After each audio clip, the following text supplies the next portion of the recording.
Tap कर बीच में, हो गया? चलो इधर है everyone, this side. Now we have talked about linear impulse collisions के चैप्टर में, है ना? What is linear impulse? Change in momentum. कैसा momentum? Change in linear momentum. और उसका फॉर्मूला क्या था? Product of force and time. याद है या नहीं है? अच्छा चलो और एक बार, F dp by dt just like tau will be dl by dt. Do you agree with this?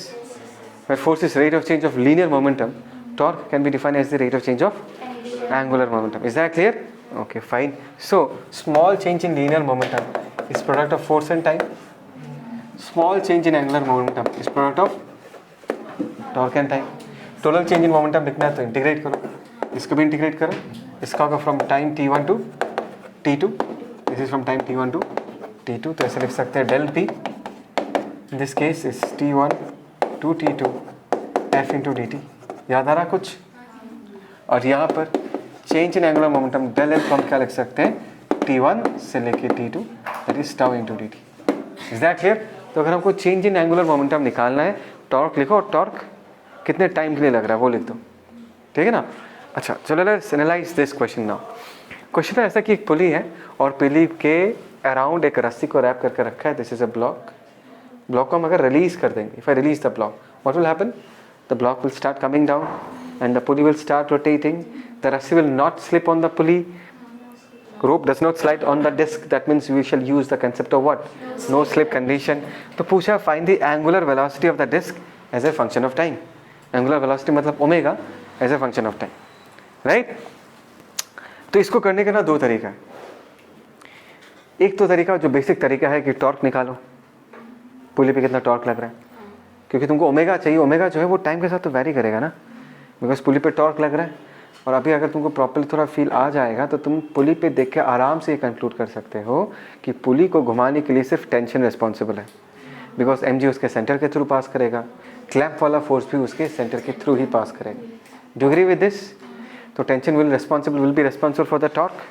Tension के लिए टॉर्क निकालो, टॉर्क से अल्फा निकालो, अल्फा पता चल गया, then we can use the kinematics का जो इक्वेशन था, यहाँ पर भी हम लोग वही इक्वेशन यूज़ कर लेंगे, right? v equal to u plus a t, मतलब omega final equal to omega initial plus alpha into t. So that is the way will do this. रोशनी तू तो लटक जा रही है, हाँ सो जा रही है तू, सब झूठ. Is that clear? हाँ ये तुम खुद से करोगे, ये होमवर्क है, मैंने बता दिया तुमको, बस करना है उसको. सुनाई दिया, राइट? अभी मैं तुमको इसी प्रॉब्लम को एक अलग तरीके से, छुट्टी नहीं है मैं और पढ़ाऊंगा, याद है, आराम से. चलो गेट सेटल, अलग तरीके से सॉल्व करूंगा, where I shall use this concept. समझ में आया?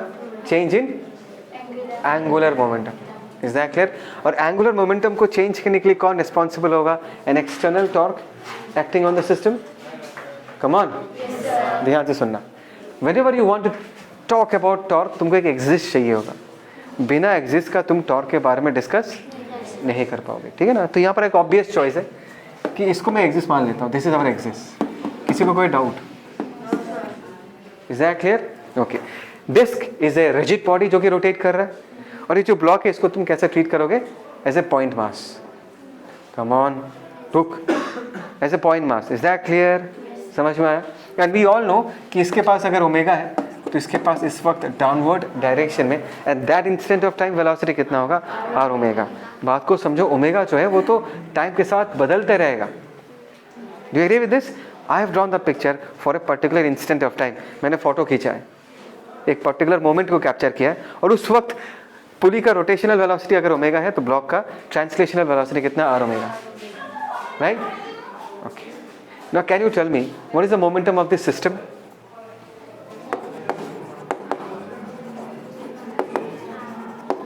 मैंने सिस्टम का बोला, किसका पूछा? सिस्टम का. अभी next question is sir system मतलब कौन? यहाँ पर सिस्टम में दो चीज़ें इंक्लूडेड है. एक तो पुली है जो कि रोटेट कर रहा है, उसका कुछ ना कुछ एंगुलर मोमेंटम होगा, और मैंने तुमको ये भी बताया था कि ट्रांसलेटिंग ऑब्जेक्ट्स का भी, जो पार्टिकल स्ट्रेट लाइन में मूव करता है उसका भी एंगुलर मोमेंटम होता है, और उसका फॉर्मूला, सिंपल फॉर्मूला क्या होता है? mv/r perpendicular. याद है? तो बहुत लोग ये भूल जाते हैं कि ये जो ब्लॉक है, इवन दो तुमको दिख रहा है कि वो स्ट्रेट लाइन में मूव कर रहा है, बट वो डिपेंड करेगा कि तुमने एक्सिस क्या चूज़ किया है। उस एक्सिस के बेसिस पे इस ट्रांसलेटिंग ब्लॉक का भी एंगुलर मोमेंटम होगा। क्या बोलते हो, समझ में आया या नहीं यार? वो तो ऐसे है ना, एक्सिस हमने ऐसे कंसीडर किया, वो तो नीचे जा रहा है, तो वो तो स्ट्रेट लाइन ही हुआ ना, रोटेशनल थोड़ी हुआ, तो एंगुलर कहाँ हुआ? I have taken this as an axis. जब ब्लॉक यहाँ पर था, so this was the line of sight. जब ब्लॉक यहाँ पर है, this is the line of sight. The line of sight is rotating. नीचे जाते रहेगा वो, एंगल तो बढ़ते रहेगा, सर्कल तो नहीं होगा। हाँ, तो angle, but there is an angular displacement ना। हमेशा सर्कल में होने से ही एंगुलर मोमेंटम होगा क्या? नहीं बताया ना तुमको, मैंने इसका बेसिक सिखाया था यार। MVR परपेंडिकुलर याद है या नहीं है? मैंने बोला था लाइन ऑफ साइट गोल घूमेगा। Is that clear? देखो, मैं सिंपली तुमको ये समझाना चाहता हूँ कि यहाँ पर दो ऑब्जेक्ट्स है जिसके पास एंगुलर मोमेंटम है। एक ऑब्वियस ऑब्जेक्ट क्या है? Disc which is rotating. सब लोगों को ये समझ में आ जाता है, लेकिन बहुत लोगों को ये समझ में नहीं आता कि इस ब्लॉक के पास भी क्या होगा? एंगुलर मोमेंटम होगा, बिकॉज हमने पार्टिकल के एंगुलर मोमेंटम के बारे में डिस्कस किया है। MVR perpendicular, R is the lever arm, मतलब ब्लॉक तो इधर मूव कर रहा है ना। This is the line of action of MV, so is the lever arm of MV। इसको पीछे ड्रॉ करो ऐसा, यहाँ से यहाँ तक का perpendicular distance that is what? R। So this is the lever arm of MV। बात समझ में आ रहा है? तो अगर मैं सिस्टम का लिखना चाहूँ at that instant of time, disc का कितना होगा? I omega, mass into velocity होता है उसका भाई I इंटू ओमेगा। और इस डिस्क बोला है, डिस्क का कितना होता है? M R²/2 into omega. मैंने mR²/2 क्यों लिखा? बिकॉज हमने इसको एक्सिस माना, और इसके अबाउट एक डिस्क का मोमेंट ऑफ इनर्शिया mR²/2 होता है, that is I into omega. इसका सेंस ऑफ रोटेशन कैसा है? क्लॉकवाइज। भूलो मत, इसका सेंस ऑफ रोटेशन क्लॉकवाइज है। अभी ब्लॉक का हम एंगुलर मोमेंटम लिखते हैं MVR परपेंडिकुलर। इसका मास कितना हो गया M, वेलोसिटी कितना है R omega, into R perpendicular कितना होगा? R, right? Now can you tell me, इस एक्सिस के अबाउट इसका एंगुलर मोमेंटम का सेंस कैसा है? Clockwise anti clockwise? जैसे थीटा, थीटा थीटा कैसे स्वीप हो रहा है? क्लॉकवाइज स्वीप हो रहा है। तो ये भी क्लॉकवाइज है, ये भी क्लॉकवाइज है। So resultant angular momentum will be the summation between them, not subtraction. क्या होगा? समेशन होगा। इस तरीके से हम सेंस देख के निकालते हैं ये दोनों का सेंस कैसा है। लेकिन ये वेक्टर का डायरेक्शन नहीं है, लेकिन this is not the direction of L vector.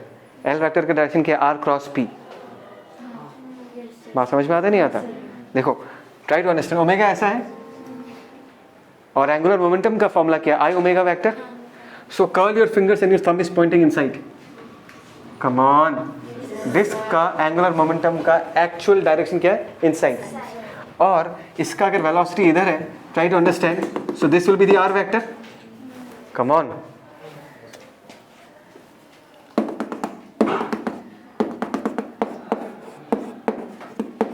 अगर इसका P वेक्टर इधर है, ट्राई टू, ये अगर एक्सिस है, this is R vector and this is P vector. R cross P किधर आएगा? करके देखो, R क्रॉसेस B। करो, भगवान ने हाथ दिया है। R क्रॉस P, थंब किधर है भाई? लेफ्ट हैंड से नहीं, तू पागल है क्या? तुझे पता नहीं क्रॉस कैसे करते हैं? राइट हैंड से ही होता है हमेशा। Is that clear? R cross P, thumb किधर है? तो दोनों आया ना, दोनों का डायरेक्शन सेम। फिर से बोला, एग्जाम में इतना नाच नहीं पाओगे ना। सो सिंपल तरीका मैंने समझाया, दोनों का सेंस ऑफ रोटेशन देख लो, तो उसके हिसाब से मैंने प्लस कर दिया। Fine, okay. Can you tell me what is the initial angular momentum of the system? Because कुछ भी मूव नहीं कर रहा था। What is the change in angular momentum?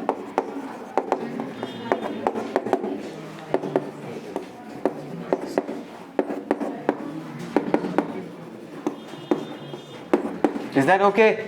Okay. So we have found out change in angular momentum. Come on. So can you tell me the torque responsible for this? किस torque के लिए angular momentum बदला है? Force लगता है तो linear momentum बदलता है, टॉर्क लगेगा तो हाँ। और हमारे लिए सिस्टम कौन है? हमने डिस्क और ब्लॉक दोनों को अपने सिस्टम में कंसिडर किया है। तो टेंशन तो इंटरनल हो जाएगा। चमका, टेंशन क्या होगा? इंटरनल। तो टेंशन के बारे में भूल जाओ। क्लैम्प फोर्स तो आएगा ही नहीं। क्यों नहीं आएगा? बिकॉज क्लैम्प फोर्स जहाँ लग रहा है उसी को ही हमने एक्सिस मान लिया। बात समझ रहे हो ना मैं क्या कह रहा हूँ? देखिए इस रस्सी में यहाँ टी, ये वाला टी, देयर इंटरनल फोर्सेस, लिखने की जरूरत नहीं है, आएगा नहीं। क्लैम्प फोर्सेस, लेट अस से this is Ny, let us से दिस इज Nx, ये लोग भी नहीं आएंगे because it is passing through the axis. सिर्फ एक लौता फोर्स बच गया है सिस्टम में, हाँ ब्लॉक का mg एग्जैक्टली। ये जो mg तुमको दिख रहा है ना, दिस इज द लौता external force acting on the system, और इसी mg के पास टॉर्क प्रोड्यूस करने का कैपेसिटी है। Do you agree with this?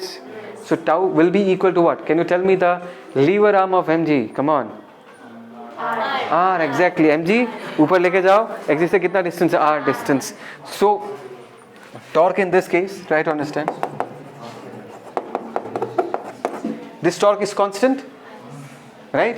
सो अभी अगर मुझे integration of tau into d t चाहिए, क्या मैं टाउ को बाहर लेके जा सकता हूँ इंटीग्रेशन के बाहर? तो सिर्फ इंटीग्रेशन डी टी के ऊपर आएगा। Okay fine. So in this case ध्यान से देखना, change in angular momentum, torque की जगह हमने एम जी इंटू आर को बाहर लेके चला गया, integration of d t is t, limit from 0 to t, मतलब टी आ जाएगा, ये हो गया टी, समझ रहे हो? yes, और डेल एल का वैल्यू हमने यहाँ पर लिख के रखा, यहाँ से हम ओमेगा कॉमन ले लेंगे, सुन रहे हो ना?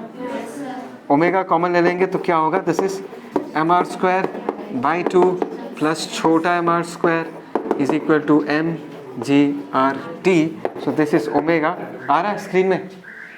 Screen that is m g r t divided by m r square by 2 plus छोटा m into r square. So this is omega as a function of time. This is method 2. Method 1 is a homework, है ना? Tau alpha equation use करके omega निकालना, ठीक है? चलो, done for today.